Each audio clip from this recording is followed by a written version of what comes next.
Pourquoi tu vas échouer et pourquoi tu n'es pas différent des autres. Tu n'es pas plus malin qu'un autre. Quand on entreprend, quand on dirige, quand on manage, trop souvent, on sait que tout seul on va plus vite, mais on oublie qu'ensemble on va plus loin. Peut-être que tes calculs là ils sont pas bons. Est-ce que tu penses à tous ces sportifs de haut niveau qui performent et qui marquent leur génération? Je suis sûr que tu en as quelques-uns en tête quand je t'en parle.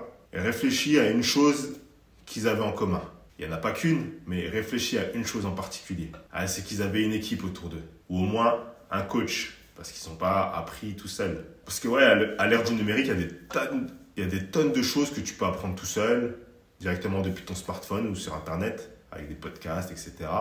Mais la pratique d'un sport sans passer par de la confrontation et de la pratique dans le monde réel, ça va être compliqué. Parce qu'on aura besoin de faire des apprentissages, on aura besoin de faire quelques erreurs pour pouvoir réussir plus tard. Des apprentissages d'un mouvement, d'une manière différente à chaque fois, pour pouvoir bien se l'approprier selon notre adversaire, selon l'environnement sur lequel on évolue. Et il y a une astuce très puissante, c'est de demander à ceux qui sont passés par là avant nous. C'est la solution ultime. Et si on sait s'en servir, on va progresser. Alors pourquoi dans ta vie d'entrepreneur, de cadre, de dirigeant, tu penses que tu vas réinventer la roue? Tu penses que tu es différent?